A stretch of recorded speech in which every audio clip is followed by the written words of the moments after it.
The 30% utilization rule is real. The way everyone explains it is wrong, and the difference between understanding it correctly and understanding it incorrectly costs people credit score points every single month, even when they're paying their bill in full. Last episode, we covered the 5 factors that build your score and named utilization as the category controlling 30% of your FICO number. Today, we go inside that one category because there are at least 3 things hiding in that rule that the generic advice completely skips. By the end of this video, you will know why 30% is actually the wrong target, what the reporting date trap is, and how it's draining your score right now, and the exact move that costs nothing and can change what your lender sees, sometimes within a single billing cycle. Like Hook, if you've ever paid your card on time every month and still couldn't figure out why your score wasn't moving, hit like. This is for you. You've been told to keep utilization under 30%, so you keep it at 28%, maybe 25%. You're playing by the rules. Your score barely moves. What nobody told you is that 28% and 8% look completely different to a credit bureau, and only one of those gets you to 700. And what almost nobody tells you is that your lender doesn't report your balance when you pay your bill. They report it when they want to, usually on your statement close date, which is probably not when you think. You've been optimizing for the wrong number, on the wrong timeline, every single month. This is one of the most common points of confusion for anyone building credit, doing everything right, and still watching the score stall or drop. The methodology here isn't personal experience. It's the actual FICO documentation and the bureau-published mechanics behind how and when your utilization gets reported. There are 3 things in the utilization category that most general advice skips. We're covering all 3 today. You already know that carrying a balance costs you interest. Most people know that. What most people don't know is that carrying a balance also costs you credit score, even when you intended to pay it off, if it gets reported before you pay. Part 1. The real target isn't 30%. The 30% rule is a ceiling, not a target. Credit score models, specifically FICO, which is used in the vast majority of lending decisions, don't treat 29% the same as 9%. What the evidence suggests, lower is better, and there appears to be meaningful improvement below the 10% mark compared to the 10 to 30% range, not just below 30%. This matters because most advice stops at stay under 30%. That's like being told to pass a class and stopping at a D+.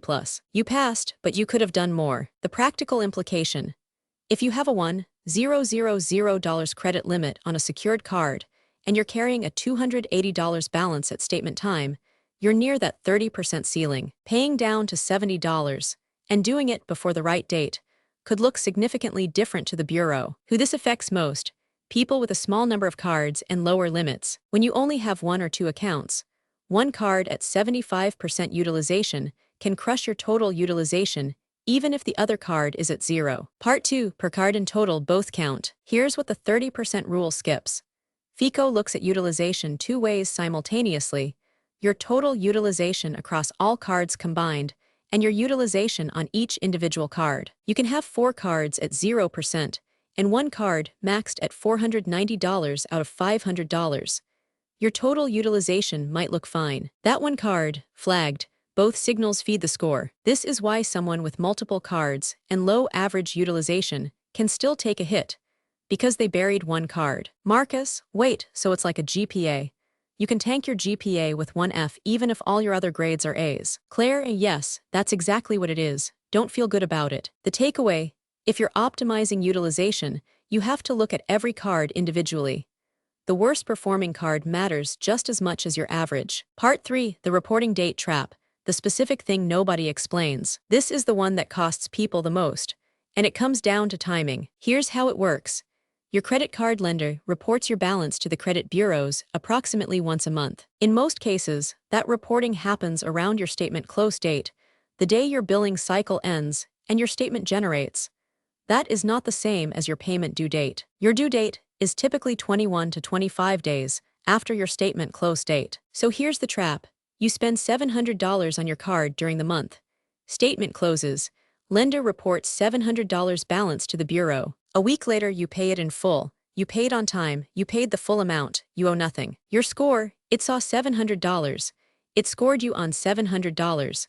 The 0 balance you paid to only shows up on next month's report. Marcus, so when I pay off my card every month, the score isn't seeing zero. Claire, your statement closes on the 12th. The bureau saw your $640 balance on the 12th. You paid it on the 23rd. Your score is currently scoring you as someone with $640 of debt. Marcus, I've been doing this for 2 years. Claire, I know. The guide is at cardsmadesimple.com/rebuild. The fix: pay before statement close, not before due date. The strategy is specific and free. Pay your card down to a low balance, ideally below 10% of your limit, before your statement close date. Not before your due date, before the close date. How do you find your close date? Log into your card account. Look for statement date, cycle close date, or billing period end. It's on every statement. Most people have never looked for it because nobody told them it mattered. If your limit is $500 and you want to target under 10%, that's carrying less than $50 at statement close. You can still use the card. You just pay it down before the cycle closes. This does not require paying more money overall. If you spend $300 in a month, you owe $300. You're just paying most of it earlier than you might have, before the statement closes, and paying the remainder by the due date. Cost: $0. Potential impact: the bureau sees a fraction of your previous reported balance. Micro-commitment: #2 to 530. You already know late payments hurt. Most people know that. What you now know is that timing matters for everything, not just whether you paid, but what was on the books when the lender reported it. Part 4: if you don't have a card yet, what to do. Everything above assumes you have at least one credit card with a limit. If you don't, if you're starting from zero or rebuilding from a closed account, you can't optimize utilization on something you don't have. The solution is a secured card or a credit builder account. These exist specifically to give you a reporting account to build history and demonstrate responsible utilization. Self-Credit Builder is a credit builder account. You make fixed monthly payments into an account. Those payments get reported to all 3 bureaus, and you receive the money minus fees at the end of the term. It's one path for someone who isn't yet ready or eligible for a secured card. Secured cards work differently. You put down a deposit, typically $200 to $500, that becomes your credit limit. You use the card, you pay it before statement close, and you build utilization history that way. Capital One Platinum Secured and Chime Credit Builder are 2 options currently available for this track. If your current score is 500 to 580, a secured card gives you a real revolving account to demonstrate utilization management. That's the training ground. If you're not sure which path fits your situation, the 500 to 700 roadmap at cardsmadesimple.com/rebuild walks you through the decision. MID video call to action at approximately 40% of runtime tilde 4:20. Before the verdict, if you want the full utilization strategy laid out in one place, including a tracker that shows you your per-card utilization, your total utilization, and your statement close dates, the 500 to 700 roadmap has all of it. Chapter 1 is free. Link in the description. Part 5, the other limits of the 30% rule. Utilization affects your score every single month. It has no memory. If you're at 80% this month and 5% next month, the model sees 5% next month. This is both good news and context. It's good news because if high utilization has been hurting you, you can change what the bureau sees in one billing cycle. It's context because the other 4 factors don't work that way. Payment history, the largest single factor at 35% of your FICO score, takes time to build and can take years to recover from a miss. Length of history rewards patience. New credit records every hard inquiry. Utilization is the fastest moving lever you have, but it only pulls so far. The reason you're working through this series in order is that all 5 factors work together. Episode 1 gave you the map. This episode gave you the lever that moves fastest. The next episodes build the others. Here is the verdict on the 30% utilization rule. The rule is real. The ceiling is real. But you should not be targeting 30%. You should be targeting the lowest amount you can realistically carry at statement close. Below 10% is meaningfully different from 25%, even though both are technically under the 30% threshold. The date that matters is your statement close date, not your due date. Pay down before the close, not before the due date, before the close. Both your per-card utilization and your total utilization are scored. One maxed card hurts you, even if your total average looks fine. If you're optimizing utilization and your score still isn't moving, check the other 4 factors. Utilization is fast, but it's one piece. The segmentation. If you already have a card and a balance, find your statement close date, pay down before it, and target getting individual cards below the 30% threshold, then work toward lower over time. If you're starting from zero, a secured card or self-credit builder gets you into the utilization system.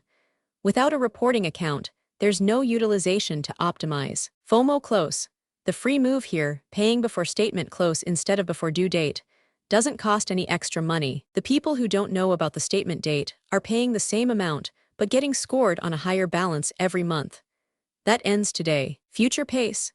6 months from now, if you apply what you learned in this episode, your bureau report will show a consistently low balance on every card, because you will have controlled what got reported, not just what you eventually paid. That covers utilization, what to target, when to pay, and why the date on the statement matters more than the date on the bill. But there's one thing this entire episode assumed: that your credit limit is what it appears to be on paper. The next episode is about what happens when that limit drops, and why a limit drop can tank your score even if your balance didn't change at all. Limit decreases are one of the most under-discussed credit events out there. Episode 3 drops next Tuesday. Like Hook, if this changed how you think about the due date versus the statement date, the like button is there. Subscribe Hook.